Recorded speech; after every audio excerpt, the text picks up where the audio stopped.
Bonjour à tous. Bonjour, merci d'être là entre Le Mans et le Cameroun, c'est ça?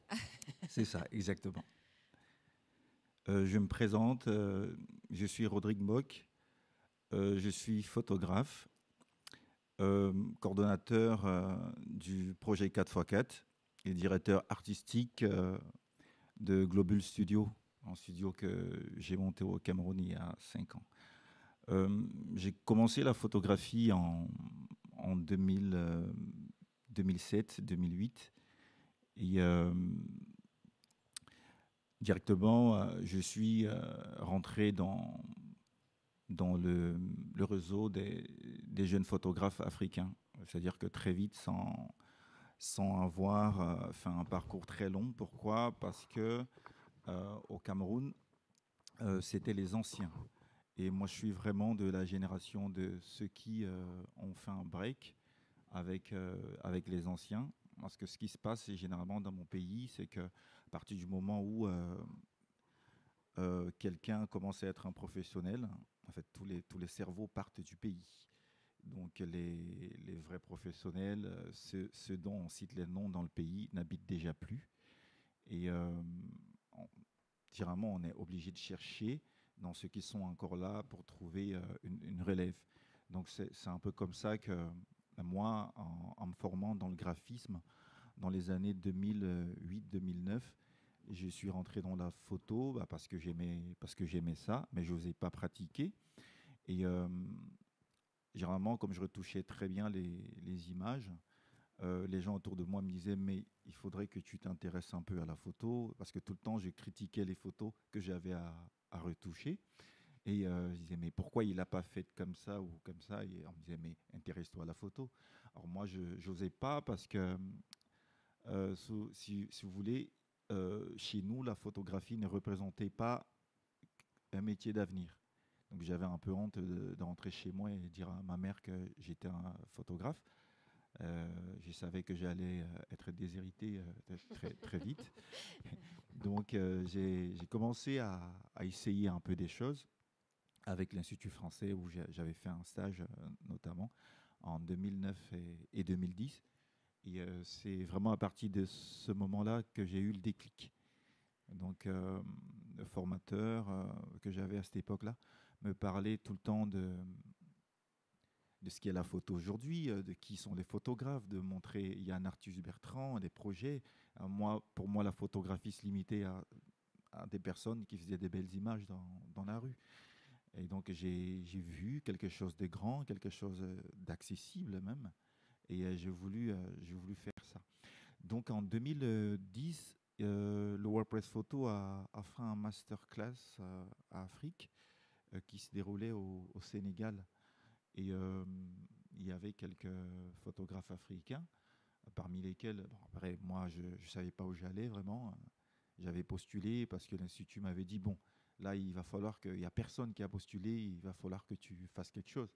Donc on était trois sur le coup, mes travaux avaient été retenus. Et je me rappelle quand j'étais arrivé à, à la présentation au WordPress Photo, euh, ils me disaient un petit peu comment on avait été retenu et tout.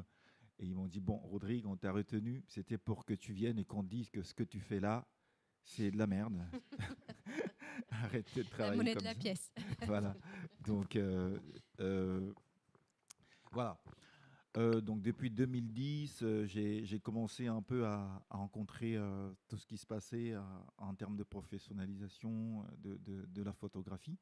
Et donc c'est un secteur qui m'a plu. Je suis rentré là-dedans très, très vite, de façon tr- très acceptée, rapidement. Et j'ai commencé à voir ce qui se faisait autour de moi, à être assez curieux sur les autres collectifs, sur comment ils travaillaient et tout. Et j'ai commencé personnellement à faire mes premières expositions, être invité dans des workshops aussi, à présenter mon travail, parfois être invité à des rencontres où je ne savais pas ce que je faisais là, parce que j'avais certes un travail un peu esthétique, mais je ne connaissais pas, je ne pouvais pas parler du monde de la photo parce que je venais d'être dedans.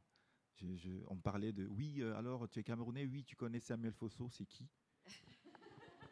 Et donc, si les gens me disaient, mais tu ne le connais pas. Et même, il m'est arrivé de poser la question pendant ma formation à WordPress Photo, de poser la question à Frédéric Bimans. Je lui ai dit, mais pourquoi on nous forme là?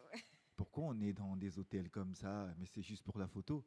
Il me disait, oui, mais c'est pour faire quoi après? Vous allez nous demander quoi? Elle a dit, non, on forme des gens pour qu'ils aient le regard sur les choses de leur pays, parce qu'on n'a plus envie d'envoyer des photographes, nous. On a envie que les photographes africains travaillent sur les thématiques africaines parce qu'ils ont leur sensibilité à eux. Donc j'avais trouvé ça génial et je ne savais pas qu'un organisme mettait autant d'argent pour former des gens sans attendre rien en retour. Pour moi, c'était nouveau. Donc voilà. Et voilà, c'est dans cette optique-là que je rencontre la photographie professionnelle. Mais très vite, je commence à me poser des questions sur cette photographie professionnelle. C'est-à-dire, au bout de quelques ateliers, de quelques workshops, de quelques voyages, parce qu'au début, je trouvais ça vraiment agréable, je commence à me poser des questions personnelles, à me dire, bon, socialement, le regard des gens change envers vous. Hein. Généralement, nous, en Afrique, quand on est jeune, moi, j'aime souvent le dire, à utiliser ce langage, on a les ailes coupées. On ne peut pas s'envoler. On peut pas dire je fais un projet à New York demain comme un jeune Français le ferait. C'est impossible. Donc, j'ai commencé à me poser les questions, à me dire, à chaque fois, je fais des workshops, je rencontre des gens, mais quand je rentre chez moi, ma mère, ma famille, ils attendent quelque chose. C'est-à-dire, tu nous as ramené des cadeaux, est-ce que tu pourrais m'acheter un truc en France? Est-ce que, bah, en même temps, à tourner là-dedans, on rencontre des gens, c'est un enrichissement personnel que personne ne peut nous enlever, mais on ne se fait pas beaucoup d'argent. Là, j'ai commencé à me dire, bon, il faudrait que je commence à penser, parce que je voyais les aînés aussi qui avaient tourné, on était souvent fiers de les voir, de discuter avec eux, d'autres artistes qui tournent, qui vont dans tous les pays, à dire, oui, tu étais au Japon, mais ces personnes-là étaient toujours dans une situation précaire et on ne comprenait pas pouvaient continuer à vivre dans leur maison dans les taudis, continuer à boire la bière dans le coin d'à côté, mais ils préparaient un voyage qu'ils allaient faire dans 2 semaines et tu te demandais, mais comment tu vas en Chine, aux États-Unis, tout ça, et tu es toujours socialement à ce niveau. À ce moment-là, j'ai compris, et je me suis dit, bon, il faudrait peut-être que je repense à mon propre avenir. Et voilà, j'ai fait ce choix-là de sortir un peu du réseau de photographie et de mettre à mon propre compte, de refaire continuer mes études, de pas faire un break, de continuer mes études et de voir finalement la photographie comme quelque chose qui rajouterait juste en plus à mon plaisir. C'est-à-dire que j'aime tellement ça que je ne me sens plus, je ne m'oblige pas à être dedans. C'est-à-dire que je rentre dans la photographie, je fais mon projet. Quand je suis inspiré, c'est quelque chose que je prends avec légèreté. Voilà.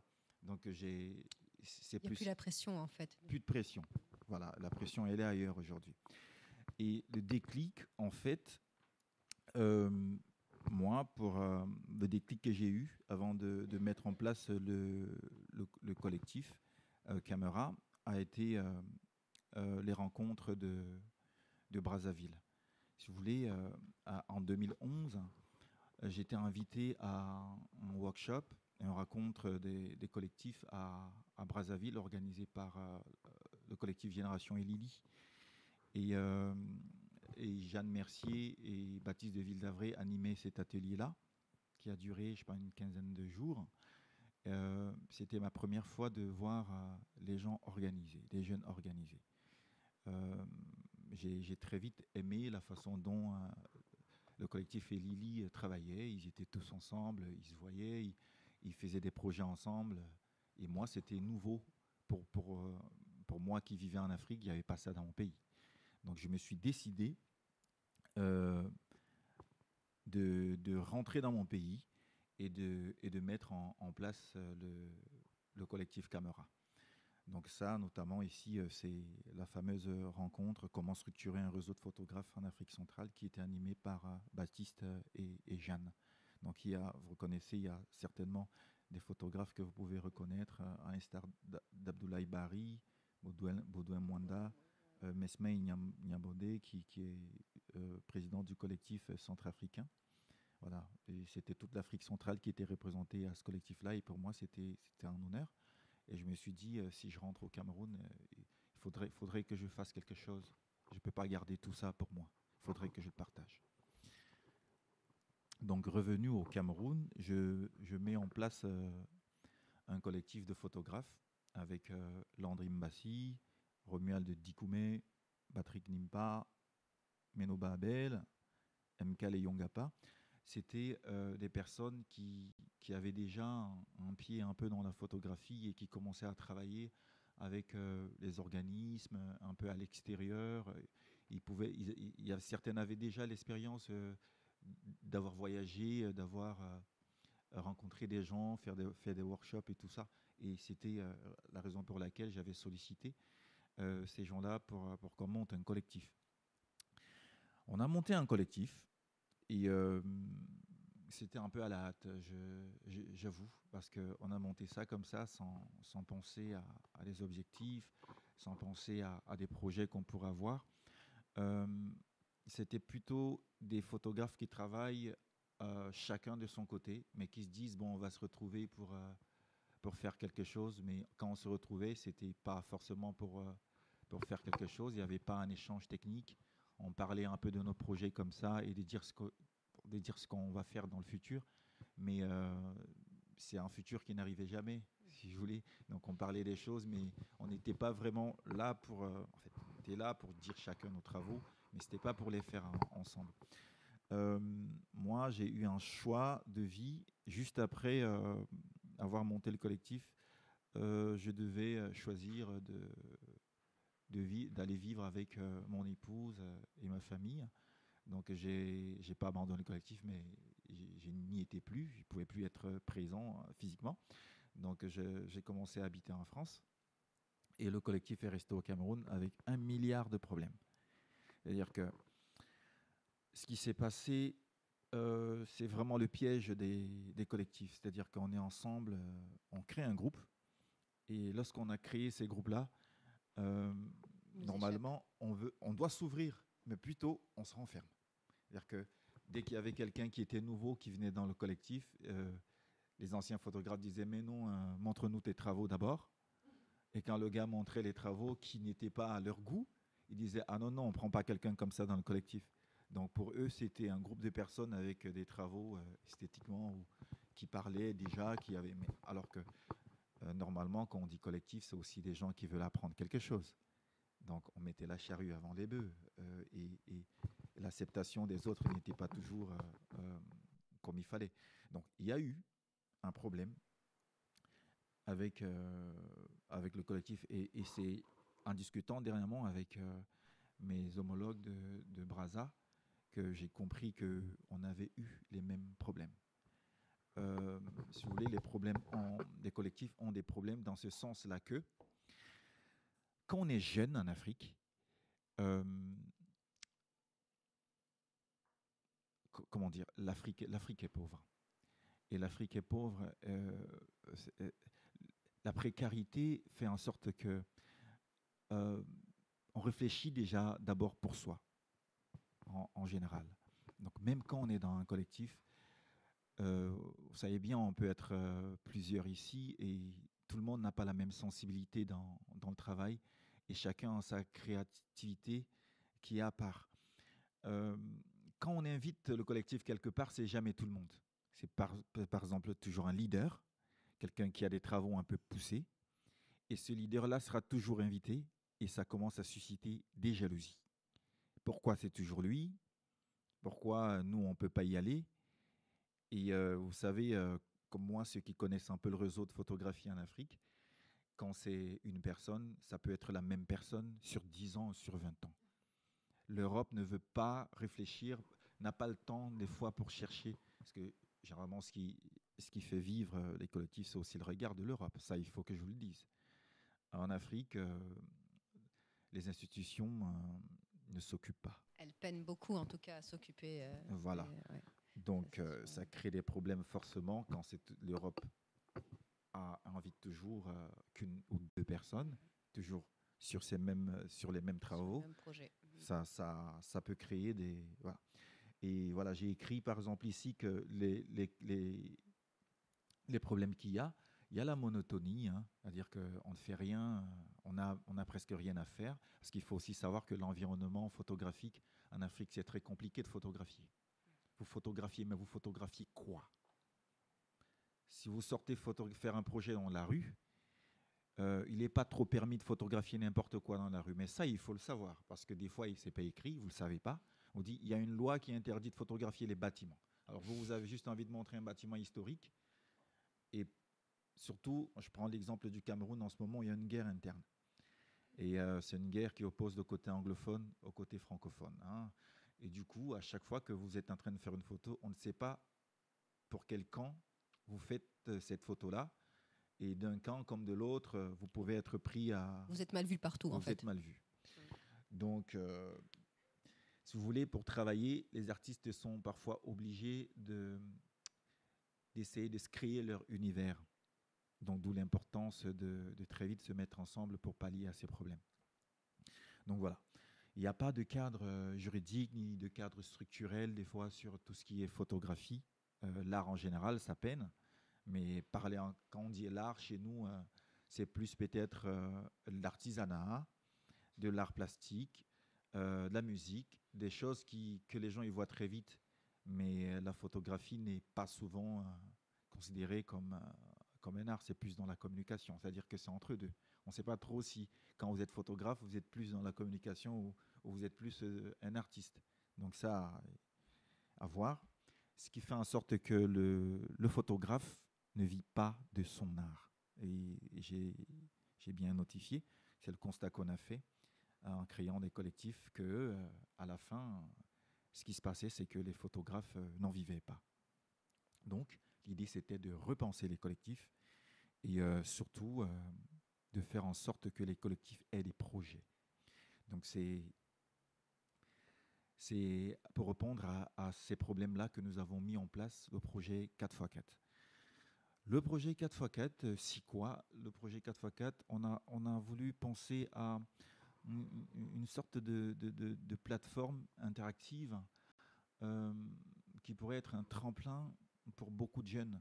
Parce qu'on a vu que la jeunesse avait beaucoup de talent et de potentiel, mais cette jeunesse n'était pas toujours encadrée. Les structures étatiques n'ont pas toujours eu un rôle d'encadrement pour ces jeunes-là qui voulaient être des artistes. Ils ne savent même pas ce que c'est que l'art de la photo. Il faudrait déjà, à un moment donné, en discuter avec des jeunes pour pouvoir faire en sorte qu'ils aient le pied dedans. Donc nous avons créé le projet 4x4 pour répondre un peu à toutes ces questions. Alors, le projet 4x4, c'est quoi en gros? C'est simplement un projet où on met en face des jeunes, des professionnels, qui leur parlent de ce qu'ils font et qui répondent parfois aux questions des jeunes. C'est-à-dire que d'autres collectifs, j'ai entendu tout à l'heure ici, d'autres collectifs fonctionnent déjà, travaillent déjà, peuvent montrer des travaux, mais quand vous êtes dans un univers où les gens ne comprennent même pas ce qu'ils font, on a dit, bon, on arrête tout ça, là, faire des travaux, envoyer à gauche, à droite, stop. On recommence tout à la base. Venez apprendre le B à bas de la photo. Alors, qui sont les jeunes qui intègrent le projet? Parce qu'il faut bien dire que nous, en tant que collectif, nous sommes légalisés, parce que pour fonctionner, hein, il faut être légalisé. Nous sommes légalisés avec dans la liste une dizaine de membres qui ne sont pas que des photographes, ça il faut bien le dire. Donc il y a des étudiants, des étudiantes qui sont là et pour apporter en plus à l'organisation du projet. Euh, les photographes, on les laisse libres. Ceux qui viennent nous voir, c'est tout le monde. C'est celui qui a un appareil photo, c'est celui qui n'en a pas. C'est celui qui a déjà entendu parler de la photographie, c'est celui qui n'en a jamais entendu parler. On a de tout le monde. C'est celui qui a envie de faire des images de l'anniversaire de sa fille, mais il a acheté un appareil photo, il ne sait pas comment l'utiliser, on l'accueille aussi. Pourquoi on a fait ça? On s'est ouvert comme ça complètement, parce que à partir du moment où vous mettez une barrière, vous êtes sûr qu'il n'y aura personne. À partir du moment où vous dites aux gens, pour rentrer dans la salle, il faut payer 1 euro. 1 euro, c'est certes symbolique, il n'y aura personne. On s'est dit, la photographie, c'est au niveau zéro. Il faut qu'on crée une communauté. Alors, pour créer une communauté, il faut accepter tout le monde. Tout le monde sans parti pris, sans les juger les gens. Donc, on a accueilli tout le monde et on s'est dit, parce que la question qu'on se pose aussi aujourd'hui, nous, quand les collectifs se sont créés, c'était autour de l'art, la photographie d'art. Et tous les problèmes que les collectifs ont eus, c'est parce que la photographie d'art en elle-même n'est pas compatible avec nos modes de vie. C'est-à-dire que personne ne rentre au musée, très peu de personnes. C'est la communauté européenne qui habite en Afrique qui fait ces choses-là, qui vont dans les expos. Les gens commencent aujourd'hui seulement. Il y a une certaine jeunesse qui commence à être sensible à ces questions-là. Et ça, on l'a vu, on a questionné les gens, on est dans les universités, on a parlé avec les gens, on a invité les gens pour venir voir, on a créé des pots autour de la photographie, un peu comme ce que Sédou disait tout à l'heure, qu'autour de la photo, on crée de la fête, on crée autre chose, on dit regardons la photo en dansant. À ce moment-là, vous avez des gens. Parce qu'ils ne viennent pas que pour la photo, mais il y a aussi l'autre côté festif. Donc on a pensé à tout ça, on s'est dit, vaudrait mieux qu'on s'ouvre et qu'on mette en place quelque chose où les gens vont se trouver. Mais l'idée étant d'être assis sur une table et d'avoir un échange. L'échange peut être technique, l'échange peut être, mais d'avoir un échange. Donc, le projet 4x4 s'est posé des questions partant de la base de la culture de la photographie au Cameroun. Comment est-ce que la photographie a évolué? Le photographe, c'est qui? C'est ces personnes-là qui ont des appareils photo et qui font la photo dans la rue, ou alors ça peut être ces personnes qui sont photographes, un peu fonctionnaires, qui travaillent un peu dans les ministères, un peu à la présidence, un peu, voilà, qui s'occupent un peu de l'imagerie dans le pays, mais qui ne sont pas très visibles. Et alors ceux qui sont aussi dans la rue, qui sont complètement visibles. Les photographes, c'est qui? Comment ça évolue? Qui consomme la photographie? On essaie de poser toutes ces questions-là, d'y répondre. Et l'idée étant de créer une communauté pour devenir autonome. Comme la question d'autonomie se pose beaucoup, parce que ce qu'il faut savoir aujourd'hui, c'est que à chaque fois qu'on a un projet sur la photo, on fait le projet, on fait un dossier, on se dirige à l'Institut français. Parce que c'est plus là-bas où on va trouver des gens qui ont la sensibilité pour la photo. Parce qu'autour, que ce soit dans l'État ou dans le gouvernement ou autour de nous, les gens n'ont pas toujours compris. Donc l'idée est de sensibiliser les gens, d'inviter les gens, d'aller vers les gens aujourd'hui. Et on s'est aussi posé la question de pourquoi ça ne marchait pas avant.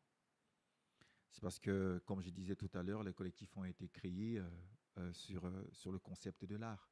Et l'art tel qu'elle est perçue en Afrique, c'est un peu très ambigu. Les gens vont regarder des concerts quand ils ont déjà mangé, quand ils n'ont plus faim. Et dans un milieu très précaire, l'art a une autre place, pas comme on pourrait le dire en Europe. Voilà. Donc, on a structuré, on s'est posé la question de fonctionnement. Et pour fonctionner, on n'a pas voulu faire les mêmes erreurs qu'on avait fait.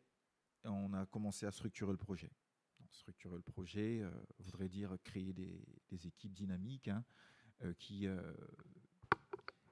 dirigent le projet. Donc, on a un coordonnateur, un chef de projet, un chargé de communication, un chargé de marketing, un régisseur, quelqu'un qui est là pour faire des photos, des vidéos et pouvoir les mettre sur des réseaux. Le profil des membres de l'équipe, comme je le disais, c'est généralement des étudiants qu'on prend dans la foulée, qui ont un certain niveau et à qui on explique bien le concept d'appartenir à un collectif. On leur dit, vous ne serez pas payé, c'est complètement du bénévolat que vous allez faire. Par contre, l'idée, c'est d'être dans une vraie mécanique qui tourne, d'être dans un vrai projet qui marche, de pouvoir rencontrer des gens, de pouvoir être mis en avant, parce que ce qu'on fait, on ne met pas que les photographes non en avant. Les chefs de projet, tout ça, ceux qui travaillent dans le projet, sont généralement mis en avant. Et on le fait lors de nos ateliers, où c'est toujours le chef de projet qui prend la parole et on a instauré un système où à chaque atelier, il y a quelqu'un qui va présenter son travail dans l'équipe. Ils ne vont pas le faire tous en même temps à chaque atelier, mais par exemple, l'atelier d'aujourd'hui, il y a par exemple le chargé du marketing qui va se présenter, qui va dire, dans ce projet, je suis chargé de marketing, je ne suis pas du tout photographe. Avant de commencer l'atelier, je vais un peu vous parler de ce qu'on fait ici et de quel est mon rôle. À ce moment-là, c'est une personne qui est devant des gens, qui dit un peu ce que c'est que son travail et tout ça. Et on essaie de valoriser ces personnes-là comme ça. Donc, nos activités, ça c'est le cas pratique d'un atelier photo. Hein. C'est comme tout projet. Hein. On le prépare, on le met en œuvre et on essaie de l'évaluer, hein, pour voir si on a évolué ou si on ne patine pas, si on ne tourne pas. Ça permet d'avoir sur l'avenir si ce qu'on fait, ça marche ou ça a de l'intérêt pour les gens. Donc, on planifie nos activités, on partage les stratégies entre nous, on élabore les termes des références, on fixe les objectifs et tout dans les réunions. Et ça ne se fait pas toujours facilement parce que les gens, des fois, ils viennent aux réunions, mais ils se disent pourquoi on est là? On est là pour parler de tel sujet. Ils disent ah oui, parce que tu penses que j'ai quelque chose à dire. Mais oui, tu as quelque chose à dire, tu as quelque chose à apporter. Vous savez, on est dans les pays où les gens sont habitués à être menés à la baguette. Donc on ne donne pas souvent l'expression libre aux gens de pouvoir décider. Donc à partir du moment où on le fait, les gens sont un peu surpris de savoir qu'ils sont responsables de quelque chose. Et voilà. Donc la mise en œuvre, préparer l'activité, tout ça, ça rentre dans la gestion d'un vrai projet. On s'est dit autant mieux fonctionner comme une vraie structure pour pouvoir avoir des résultats. Parce que si on ne le fait pas comme ça, les résultats qu'on va avoir, on ne va même pas pouvoir les évaluer pour savoir si on avance ou si on recule. Aujourd'hui, ça se fait. On a mis du temps à pouvoir trouver cet équilibre-là, mais aujourd'hui, ça se fait vachement bien. Alors, le projet 4x4, par les ateliers, on essaye de pallier au manque de technique que les adhérents, les gens qui viennent nous voir dans nos ateliers, ils ont plein de lacunes sur tout ce qui est technique photo généralement. Comme je vous ai dit, on recommence à la base. Hein. Nous, on travaille avec tout le monde, autant que vous soyez un artiste, autant que vous ne soyez pas. Donc, il y a des ateliers qui sont prévus pour ça. Plus ou moins, on monte les niveaux. Il y a parfois, on sent un peu que ça stagne entre les photographes, ceux qui ont déjà quand même une certaine expérience. Parfois, ça stagne un peu. Donc, il faut qu'on crée des masterclass pour pouvoir faire un truc spécifique. Et ces masterclass-là sont généralement gratuits pour tous ceux qui sont inscrits comme membres dans le collectif et ils sont payants pour ceux qui viennent d'ailleurs. Parce qu'on a souvent eu des journalistes qui disaient, bon, aujourd'hui, dans ma rédaction, on me demande de savoir faire de la photographie quand je vais interviewer. On me demande de savoir faire la vidéo quand je vais interviewer. Donc, je viens un peu dans votre projet pour voir si je peux le faire. On dit, on organise un masterclass les jours. Et pour participer, c'est généralement des sommes minables qu'on met quand même, mais pour faire le tri. Parce que sinon, on a tout le monde et on ne peut plus gérer. Normalement, on met des sommes comme ça. Et voilà. Et le masterclass aussi est prévu généralement pour montrer aux gens ce qu'ils peuvent faire avec leur matériel. Parce qu'à force de regarder sur Internet, les jeunes pensent qu'ils ne peuvent pas faire un vrai travail avec les petits matériaux, le matériel qu'ils ont. C'est généralement des petits appareils à pas cher. Donc ils veulent avoir le gros Sony, la grosse boîte à lumière et tout. Donc on fait généralement les masterclass en utilisant le matériel des participants pour qu'ils voient ce qui peut être possible avec ce qu'ils ont sous la main.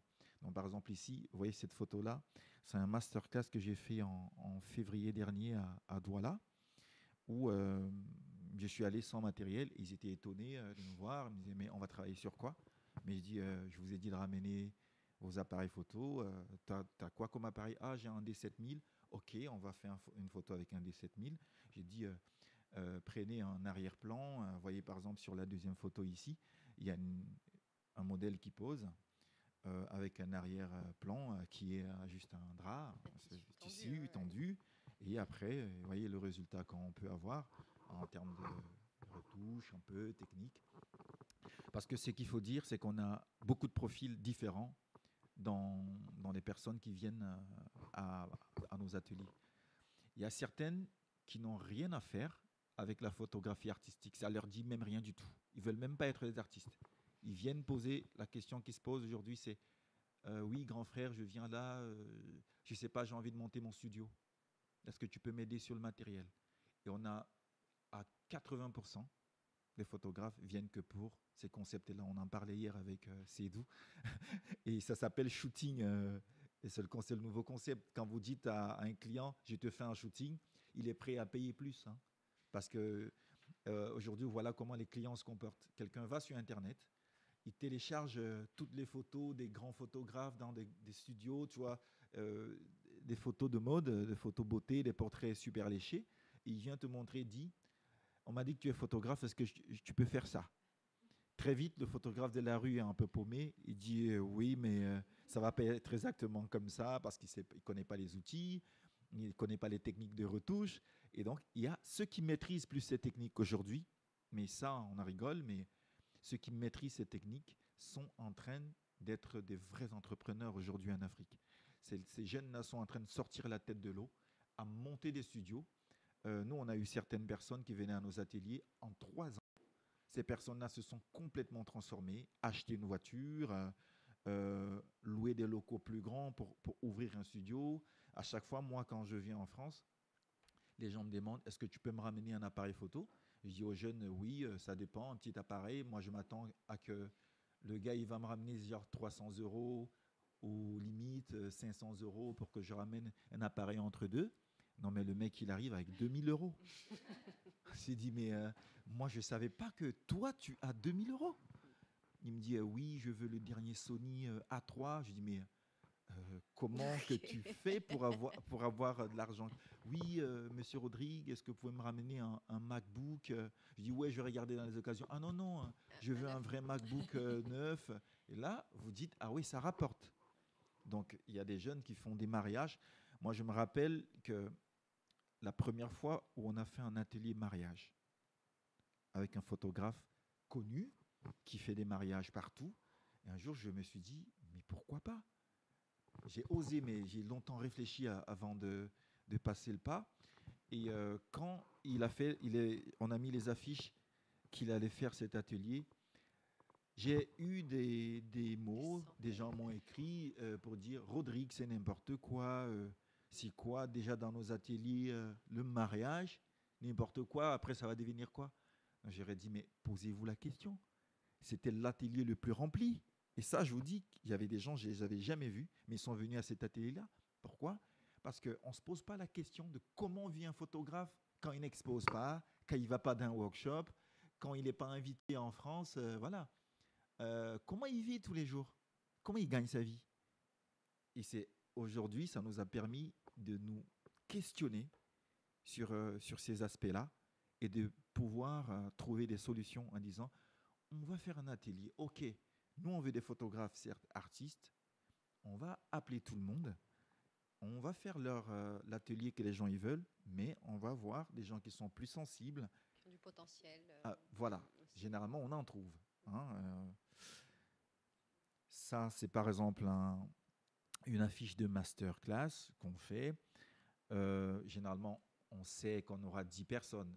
On n'a pas envie d'avoir un peu plus de 10 personnes parce que ça devient compliqué à gérer. Les gens sont sur les ordinateurs, il faut faire le tour.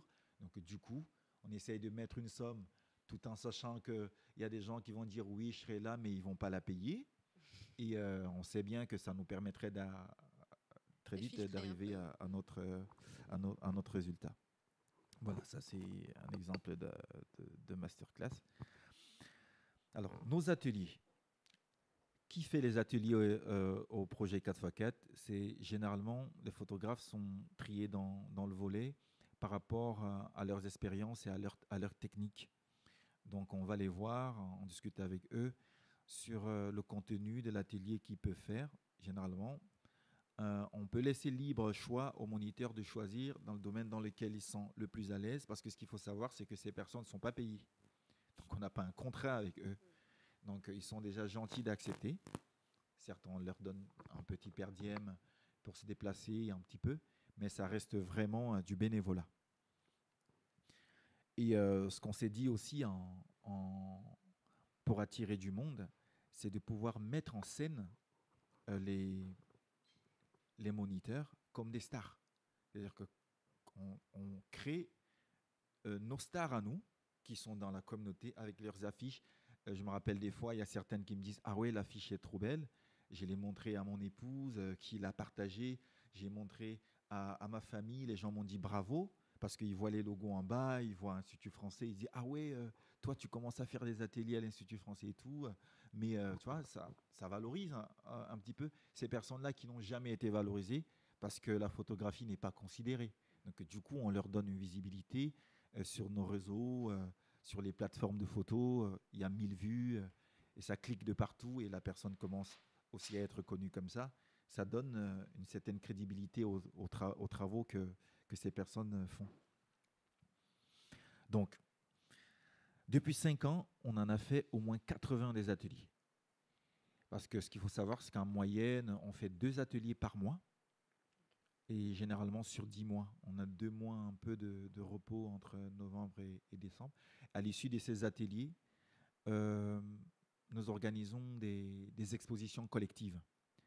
Parce que le but de la formation, c'est aussi que ces personnes pratiquent, et que ces personnes qui produisent un travail, ce travail soit montré. Donc on a pensé à une idée de pouvoir faire des expositions collectives où les professionnels, les formateurs, exposent à côté leurs travaux aussi à côté des personnes qui forment. Donc du coup, quand vous arrivez à l'expo, vous ne savez pas quelle est la photo du formateur et quelle est la photo de la personne qui apprend.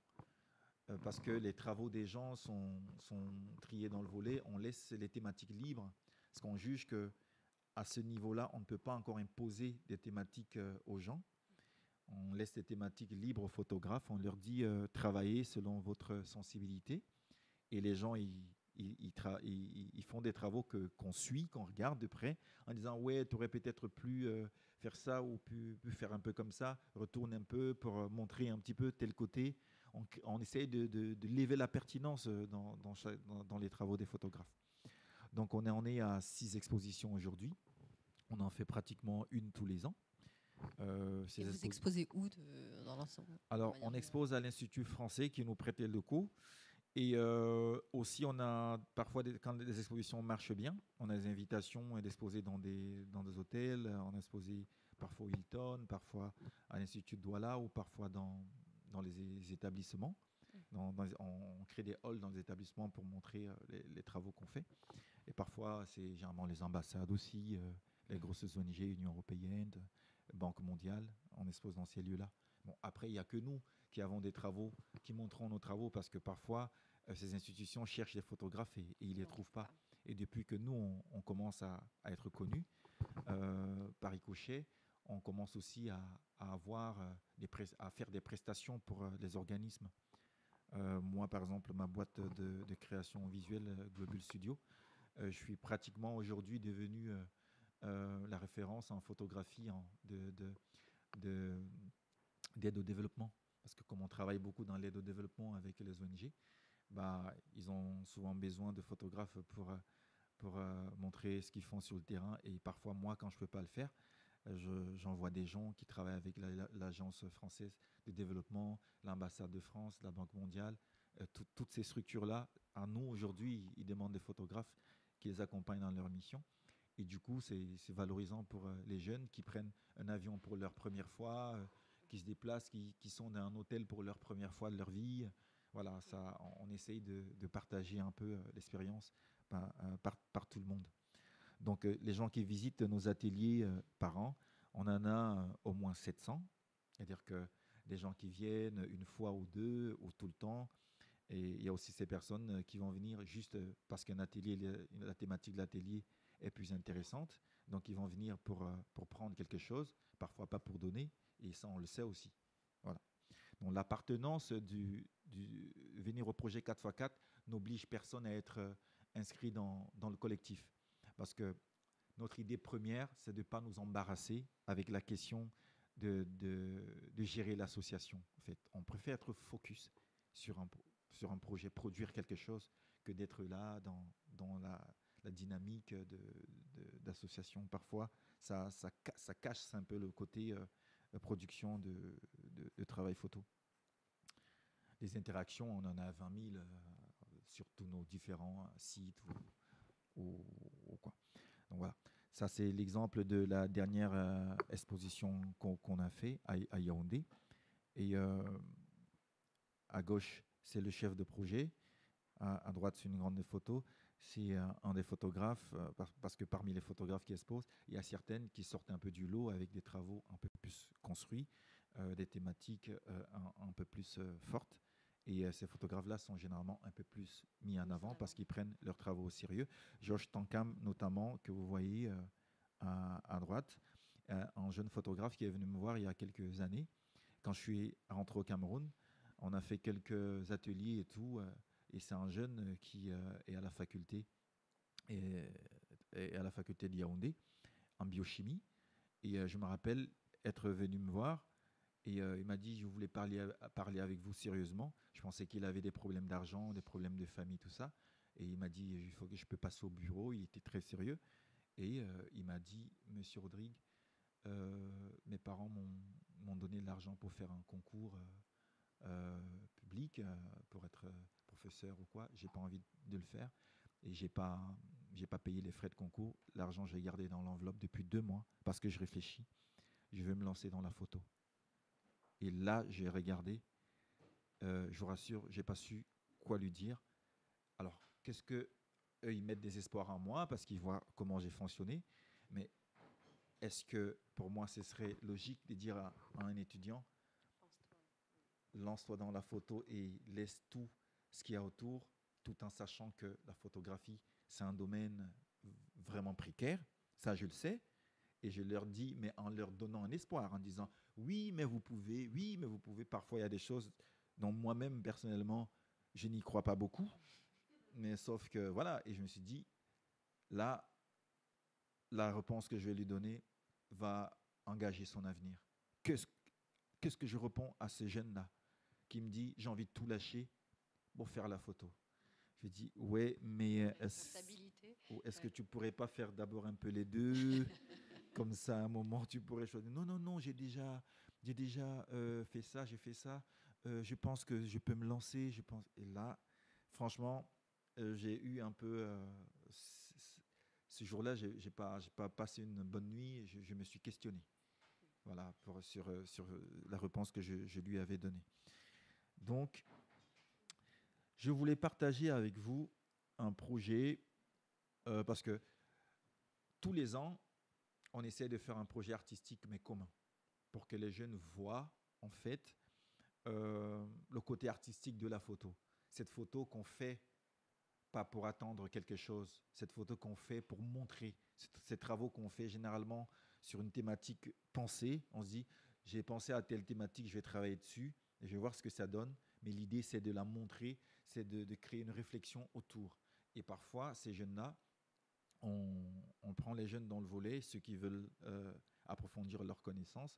On commence à travailler avec eux sur la recherche dans le projet, essayer d'aller dans le sens de la recherche, dans le sens du travail, comment on va organiser le travail, quelle sera la technique d'utilisation des photos, comment on va choisir les photos en fonction de quoi, comment on va éditer ces photos-là, qu'est-ce qu'on va écrire sur ces photos-là pour que le travail soit montré, comment on expose, comment on imprime les photos. Donc le projet, c'est vraiment généralement du début jusqu'à la fin. Ce projet s'appelle Les Tirailleurs, donc la vidéo dure quelques minutes. Et c'est les photographes qui posent.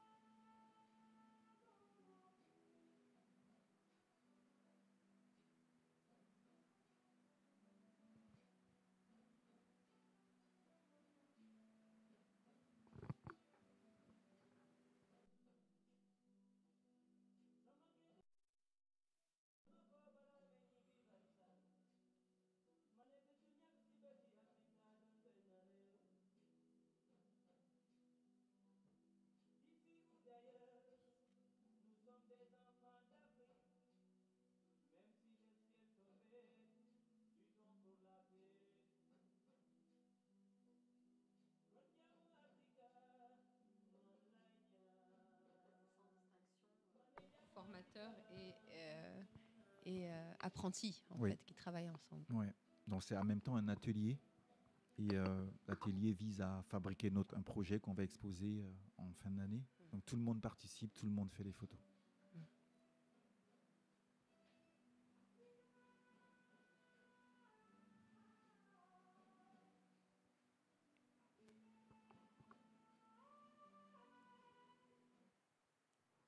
Voilà. Très beau projet. Qui a été montré, qu'on peut voir, qui a été montré où exactement? Le projet n'a jamais été montré. Il va être montré cette année, notamment il y a le Festival de photos en Côte d'Ivoire, là, où on a envoyé, le collectif, on a envoyé cette série-là. Mais parce qu'on ne l'a pas terminé, en fait. Le fait que moi, j'y sois plus au Cameroun souvent, a fait que ce projet-là, on ne l'ait pas vraiment terminé parce que la question des tirailleurs, on a abordé ce travail avec les sœurs Chevalm, qui sont photographes en France. Elles sont venues au Cameroun. Elles ont collaboré avec notre collectif pour travailler sur leur projet qui s'appelait Mami Huita. C'était un projet sur la colonisation. Donc, en réponse à ça, elles nous ont demandé si on ne pouvait pas, nous, faire une sorte de réponse par rapport à ce qu'elles proposaient comme projet. Et dans leur projet, c'est nos photographes qui posent. Les lieux qu'on a trouvés, c'est nous qui les avons trouvés. En même temps, pour eux, c'était une façon de voir aussi comment une vraie artiste travaillait de l'idée à la finalisation. Parce que ça les permet aussi, eux, d'avoir des idées après sur les travaux qu'ils sont en train de faire. Donc, en réponse au travail des sœurs Cheval, nous, on a fait un travail sur les tirailleurs, qui étaient ces gens-là qui s'engageaient pour une guerre qui n'était pas la leur. Et c'est cette question en Afrique aujourd'hui, toutes ces questions-là sur le nationalisme ressortent beaucoup, hein, avec toutes les tensions qu'il y a. Par exemple, on parle beaucoup de sentiments anti-français au Cameroun. C'est vraiment une question de... Les gens remettent sur la table toutes les idées qu'il y a eu dans la colonisation. Oui, mais pourquoi? Mais ça, c'est parce que l'histoire a longtemps été cachée aux gens. Exactement. Et que à chaque fois qu'un jeune découvre l'histoire de son pays, parfois il est énervé. Il commence à s'énerver contre le colon, à dire mais pourquoi on m'a pas dit que mes grands-parents étaient intègres et que c'était juste forcé, ils avaient fait. Non. Ces questions-là, on essaie de répondre, mais artistiquement, tu vois, on se pose ces petites questions-là en essayant de répondre, en lisant des livres des auteurs aujourd'hui qui n'avaient pas été toujours mis en avant. Donc il y a beaucoup d'auteurs. On découvre aujourd'hui qu'il y a beaucoup de personnes qui ont écrit sur ce qu'étaient nos pays avant la colonisation et pendant les guerres des guerres mondiales. Parce que vous savez, par exemple, le Cameroun, je prends un exemple comme ça, c'est après la guerre que la France a colonisé le Cameroun, qui était avant un territoire allemand. Donc l'Allemagne perd la guerre, du coup elle perd aussi tous ses territoires, toutes ses colonies, et c'est la France qui récupère. Mais cette histoire-là n'est pas souvent très bien racontée aux gens. On s'est dit aujourd'hui, une approche photo pourrait être parfois plus facile de mettre en avant ce type d'histoire. Donc le projet, il n'est pas terminé parce que moi, comme j'ai l'occasion de venir en France, je parlais encore aujourd'hui que les projets chez nous sont abrégés parce que les gens ne peuvent pas bouger, ne peuvent pas faire un projet sur le monde parce qu'ils ne peuvent pas voyager. Donc, moi, j'ai la chance de pouvoir être ici et là-bas. Et le projet des tirailleurs, je voulais le poursuivre ici, de montrer ce qu'était le combat de ces gens-là ici, mais en faisant des photos dans des lieux symboliques et en faisant des mises en scène aussi peut-être à Paris, avec la tenue des tirailleurs, la vraie tenue. Voilà, notamment, j'ai contacté un peu des agences de costumes de cinématographie. J'ai pas toujours eu des réponses parce que vous savez, quand on vous connaît pas, c'est un peu compliqué de pouvoir vous intégrer, vous prêter des choses et tout ça. Donc voilà, c'est là où j'en suis avec ce projet notamment, mais qui peut déjà être regardé, montré. On a une exposition le 2 décembre à l'Institut français de Yaoundé, une grande exposition parce que c'est toujours en fin d'année qu'on restitue nos travaux. Donc à cette exposition-là, il y aura quelques photos de tirailleurs. On ne va pas faire que ça, mais il y aura d'autres photos aussi. Mais l'idée serait de commencer à rentrer dans la phase de montrer ce travail-là qui a été commencé en 2019. Voilà. Merci beaucoup, Rodrigue. Tu as à encore vous. quelque chose à nous montrer, peut-être, ou un autre point abordé? Pardon, j'interromps les claps. Bon, j'ai peu grand-chose. Bon, Non. après, je peux parler un peu de certaines photographes qui constituent un peu le collectif et qui, par leurs travaux, ont quand même fait des choses ces dernières années, mais c'est des jeunes qui ont commencé avec nous, dont on est très fiers. Parce qu'au début, quand ils commençaient, ils n'avaient jamais tenu un appareil photo. Et il y a l'un d'entre eux qui était notamment en rencontre de Bamako. Dont on parlait ce matin, ouais. c'est ça. Et on en reparlera peut-être un peu plus cet après-midi sur le volet formation et la transmission. Je vous remercie. Merci à toi, merci pour cette présentation très détaillée, c'était super. Bien, écoutez, on a fait une belle entrée en matière, je dois dire. Là, on a eu plein de présentations et de définitions de collectifs différentes. Et ça, c'était super intéressant parce que ça prouve encore une fois que le collectif n'est que ce qu'on décide d'en faire, en fait. Et ça, par contre, ça a soulevé énormément de questions dont certaines, il y a une ébauche de réponses qui a été apportée ce matin et sur lesquelles on reviendra un peu plus cet après-midi dans le plus de détails, notamment les questions de la visibilité, la précarité de la profession aussi, comment on remédie à tout ça et les pratiques, comment ça s'articule les pratiques individuelles au sein du collectif sont des points qui sont assez intéressants, je pense, à détailler. Voilà. Eh bien, je pense qu'on va s'arrêter là pour l'instant. On se retrouve tout à l'heure. Et merci à tous pour ces présentations et pour votre générosité en tout cas. Merci.